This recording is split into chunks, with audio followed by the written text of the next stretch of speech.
নমস্কার। রম্য গল্পমালায় সকল শ্রোতা বন্ধুদের জানাই স্বাগত। আপনাদের সাথে আমি রম্য মাইতি। আজ শোনাতে চলেছি বিখ্যাত শিশু সাহিত্যিক উপেন্দ্র কিশোর রায়চৌধুরীর লেখা হাসির গল্প বুদ্ধিমান চাকর। অঙ্কনে মৌমিতা আর্ট ক্রিয়েশন। গল্প পাঠে আমি রম্য মাইতি। শোনাতে চলেছি আজকের গল্প বুদ্ধিমান চাকর। এক বাপুর এক বুদ্ধিমান চাকর ছিল, তার নাম ভজহরি। একদিন ভজহরি পথ দিয়ে যেতে যেতে দেখল তার বাবু ভারী ব্যস্ত হয়ে বাড়ির দিকে ছুটে চলেছেন।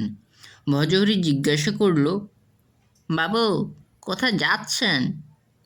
বাবু বললেন, শিগগির এসো ভজহরি, সর্বনাশ হয়েছে, আমাদের ঘরে আগুন লেগেছে। তাতে ভজহরি বলল, আপনার কোনো ভয় নেই বাবু, ও মিছে কথা, আগুন কি করে লাগবে? আমার কাছে যে ঘরের চাবি রয়েছে।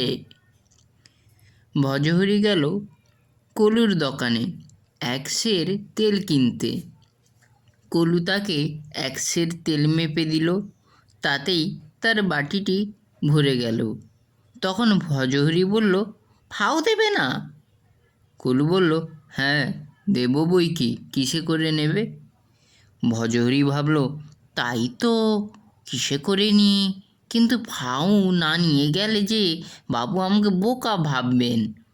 তখন তার মনে হলো যে বাটির তলায় একটু গর্ত আছে। অমনি সে বাটিটি উল্টিয়ে নিয়ে সেই গর্তটা দেখিয়ে কলুকে বলল, এতে তাও ফাও। কলু হাসতে হাসতে সেই গর্তে ফাও ঢেলে দিল।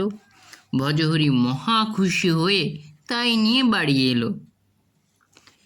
ভজহরি তার বাবুর সঙ্গে নৌকায় চড়ে নদী পার হচ্ছে। নৌকায় ঢের লোক। ভজহরি ভাবল, নৌকা বড্ড বোঝাই হয়েছে, যদি ডুবে যায়। এই ভেবে সে তাদের পুঁটলিটা মাথায় করে বসে রইল। বাবু বললেন, ভজহরি, পুঁটলিটা নামিয়ে রাখো না, মাথায় করে কেন কষ্ট পাচ্ছ?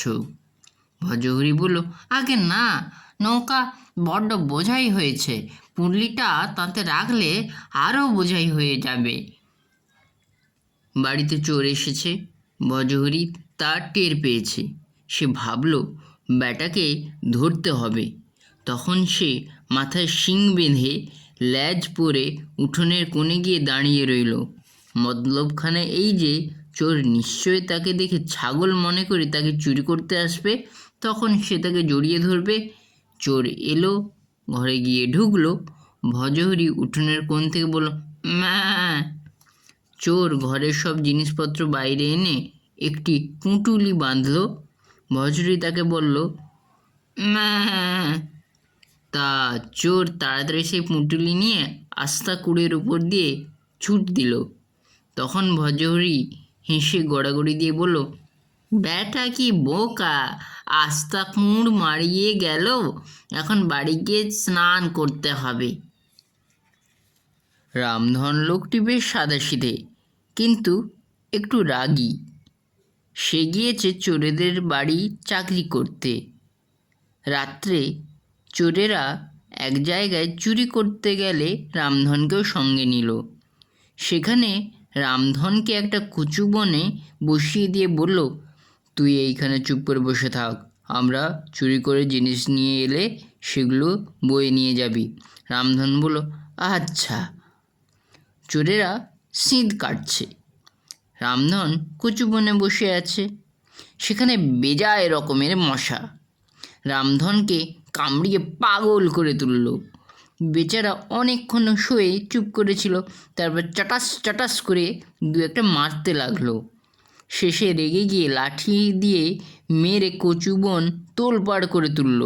সেই শব্দে বাড়ির লোক সব জেগে গিয়ে বলল, কে রে তুই এখন এত গোলমাল করছিস? রামধন বলল, আমি রামধন গো।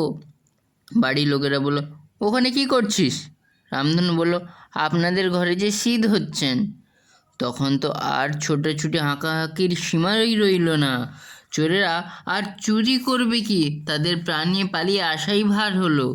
ঘরে এসে তারা তারপর অবশ্যই রামধনের উপর খুবই চোটপাট করতে লাগলো।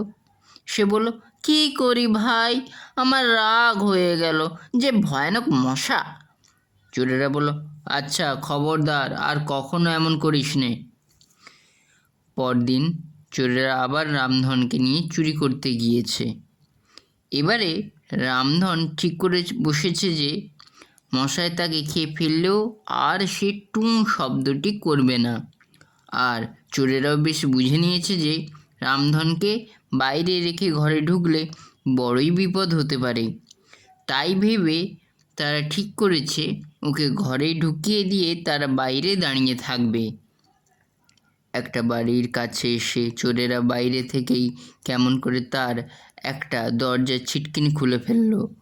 তারপর রামধনকে বলল, এখন তুই চুপি চুপি ঘরে ঢুকে জিনিসপত্র বার করে আন, দেখিস কোনো শব্দ করিস না যেন।